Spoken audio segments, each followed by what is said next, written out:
ሰው በቀላሉ ካጣቸው የማያገኛቸው 3 ነገሮች አሉ። አንደኛው ደጋግሜ ተናግሬዋለሁ፣ ቤተ ክርስቲያን መሄድ ሰው ሳምንት ከቀረዘ በኋላ መመለስ አይችልም። ሁለተኛስ ከስጋው ደግሞ ራቅ ብሎ ከቆየ ሰው በቀላሉ ይመለስ። ሶስተኛስ የሌሊት ጸሎት ሰው ካቋረጠ በቀላሉ ያገኘውም ትጋት ሀብት ናት፣ ትነሳለች፣ ትጠፋለች እንደ መብራት። ስለዚህ ቤተ ክርስቲያን እንዲሁም ቅዱስ ዮሐንስ አፈወርቅ ያለውን ባለፈው 1-2 ሳምንት ስናገር ነበር። ምንድን ነው ያለው? ጻድቅ ሰው ነህ ሆይ ይላል። ጻድቅ ሰው ነህ? አዎ። እንደዚያ ከሆንክ ቤተ ክርስቲያን ና፣ ጽድቅህን ትጠብቅልሃለች ይላል። ኃጢአተኛ ነህ ወይ? አዎን። ቤተ ክርስቲያን ና፣ ከኃጢአትህ ታነጻሃለች ይላል። ሁለቱም ብትሆን ግባ እሷ ውስጥ ነው። እዚያች ውስጥ ነው የምንነጻው፣ የምንቀደሰው፣ ስሬት የምናገኘው።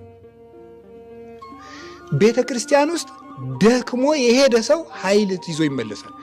ገጥሟችሁ ያውቅም? እንደው ቅድስናውን ይሄ በቅተው የሚያዩትን የአባቶችን እንተውና በጣም ጉልበታችሁ ድቅቅ እያለ እየተጨማደዳችሁ እያፏሸጋችሁ ሄዳችሁ ቅዳሴው ሲያበቃ ጠንክራችሁ አትመለሱ? አይታችሁ ታንተውቁ? አዎ። ባህል በላ ለቅድስ ቤተ ክርስቲያን እስመ ኩሉ ዘጌሰሃብ ይሃይጻሙ። ቤተ ክርስቲያንን እንደምን አለሽ ሰላም ላንቺ ይገባል እንበላት፣ ወደ እሷ የሄደ ሰው ደክሞ አይመለስም ብሏል ቅዱስ ያሬድ። አይደክምም ቤተ ክርስቲያን የሄደ ሰው። ጴጥሮስ ጌታውን ከአንዴም 3 ካደው እኮ ቆርቦ ሲወጣ ነው። መመናን ታውቃላችሁ? ጌታ እግሩን ባጠበው እግሩን አጥቦ ተሰናበተው ምሽት ከአንዴም 3 አልክድህም ብሎ የዛተ ከአንዴም 3 ጊዜ ካደው። ክርስቶስ ቆርቦ የካደውን ጴጥሮስ ግን ይቅር አለው። ይገርማቸው።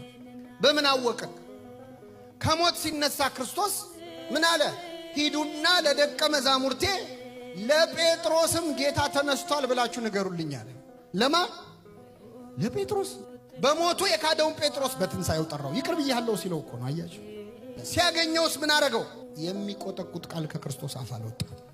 የዮና ልጅ ስምዖን ሆይ ትወደኛለህ አለው። የሚገርማችሁ ቅዱስ ጴጥሮስ እወድሃለሁ ማለት ፈራ። አልክድህም ብሎ ክዷል አይደል? እወድሃለሁ ብሎ ደግሞ ምን ሊመጣብን?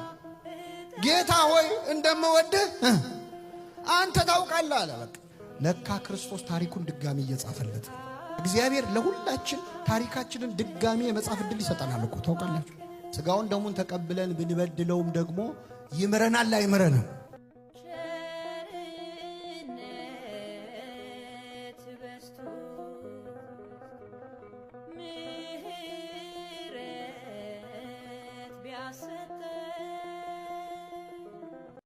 ምቀኛ የሚባል ሰው በሰው ላይ ተንኮል የሚመክር ሳይሆን ሰው ደስ ሲለው የማይለው ሰው ራሱ ምቀኛ ነው። ታውቃላችሁ?